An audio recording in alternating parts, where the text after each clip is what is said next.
दोस्तों, अखिलेश यादव ने बीएलओ की जान जाने और एसआईआर का जो मुद्दा उठाया वो अब कोर्ट तक पहुंच गया है। एसआईआर को लेकर सुप्रीम कोर्ट ने ईसीआई को नोटिस दे दिया है। चुनाव आयोग से जवाब मांगा गया है। लगातार विपक्ष के नेता अखिलेश यादव सवाल पूछ रहे थे बीएलओ की मौतों पर। उन्हें जो लगातार धमकियां दी जा रही हैं उन सब पर भी सवाल पूछे जा रहे थे और चुनाव आयोग कोई जवाब नहीं दे रहा था। लेकिन अब चुनाव आयोग को जवाब देना पड़ेगा। सुप्रीम कोर्ट तक ये मामला पहुंचा है। क्या कहा है कोर्ट ने और कैसे चुनाव आयोग फंसा है, बताते हैं आपको। दरअसल सीजेआई सूर्यकांत और जस्टिस जयमाला बागची की बेंच ने चुनाव आयोग को नोटिस जारी किया। इसमें कहा गया कि इस स्थिति को तुरंत संभाला जाए, नहीं तो अराजकता फैल सकती है। जो राज्य सहयोग नहीं कर रहे हैं उन्हें हम बताएंगे, उनके बारे में उन्हें बताया जाए।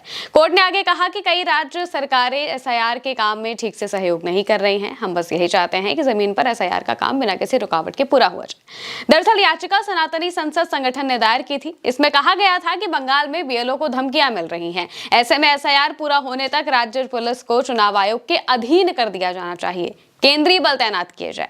कोर्ट में बहस के दौरान बीएलओ के काम पर जब सवाल जवाब हुए तो सीजेआई सूर्यकांत ने ईसी के वकील को फटकार लगा दी। ईसीआई के वकील राकेश द्विवेदी कहते हैं, राज्य सरकारों का फर्ज है कि वो हमें सुरक्षा दे और सहयोग करे। अगर राज्य सरकार मना करे तो हम स्थानीय पुलिस को अपने अधीन ले सकते हैं।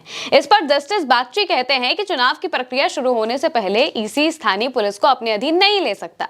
राकेश द्विवेदी कहते हैं, एसआईआर के दौरान बीएलओ को धमकाने जैसी घटनाओं से निपटने के लिए ईसी के पास पर्याप्त संवैधानिक हैं। इसी पर सीजीआई कहते हैं कि स्थिति से निपटिए, नहीं तो अराजकता फैल जाएगी। ये बहुत ही गंभीर मामला है। फिर राकेश द्विवेदी कहते हैं कि बंगाल में स्ट्रेस की वजह से बीएलओस के सुसाइड करने का सवाल ही नहीं उठता, क्योंकि उन्हें 30-35 वोटर्स के 6-7 घरों की गिनती का काम करना होता है।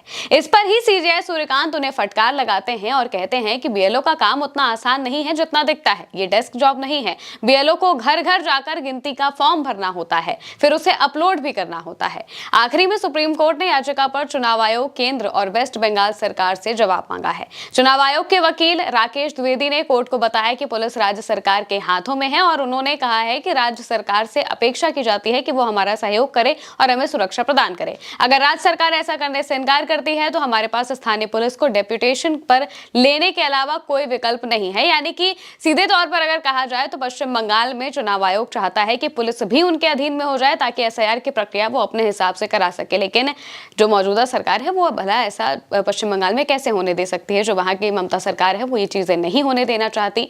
हालांकि जस्टिस बागची ने कहा है कि पोल पैनल इलेक्शन प्रोसेस शुरू होने तक पुलिस को अपने अधिकार क्षेत्र में नहीं ले सकता है। यानी कि इलेक्शन कमीशन के पास अभी ये अधिकार नहीं है कि वो पुलिस को अपने अधिकार में ले ले, सिर्फ एक एसआईआर कराने के लिए। वो ये चाहते हैं कि एसआईआर जमीनी स्तर पर बिना किसी गड़बड़ी के हो और इसके लिए ईसीआई को अपना काम करना चाहिए, ध्यान देना चाहिए। द्विवेदी ने जवाब दिया कि बीएलओ पर दबाव राजनीतिक दलों के हस्तक्षेप की वजह से है। इस पर बेंच ने कहा कि वो राजनीतिक दलों के बीच आरोप प्रत्यारोप के खेल में नहीं पड़ना चाहती। यानी कि अब चुनाव आयोग को मामले की जांच करके जवाब देना होगा। सुनवाई भले ही पश्चिम बंगाल से जुड़े मामले में हुई है, लेकिन अभी इसी से जुड़े कुछ और मामलों में सुनवाई होनी है, जिनमें उत्तर प्रदेश के भी मामले हैं। और लगातार ये मांग उठ रही है कि उत्तर प्रदेश क्योंकि बड़ा राज्य है तो यहाँ पर एसआईआर को थोड़ा और वक्त दिया जाए, यानी कि उसकी जो लास्ट डेट है उसे बढ़ा दिया जाए, ताकि यहाँ पर जितने भी बीएलओ है वो आराम से काम कर सके। क्योंकि उत्तर प्रदेश में ही 10 से 15 बीएलओस की जान जा चुकी है और इसके जो वजह है ये एसआईआर को ही बताया जा रहा है। और अखिलेश यादव लगातार इस पर सवाल भी खड़े कर रहे हैं। अब ये देखना होगा कि जब आने वाले वक्त में सुनवाई होगी तो उसमें जो कोर्ट है वो क्या अपने वर्डिक्ट देता है। फिलहाल के लिए मेरे साथ इस खबर में इतना ही। आप देखते रहिए भारत एक सोच।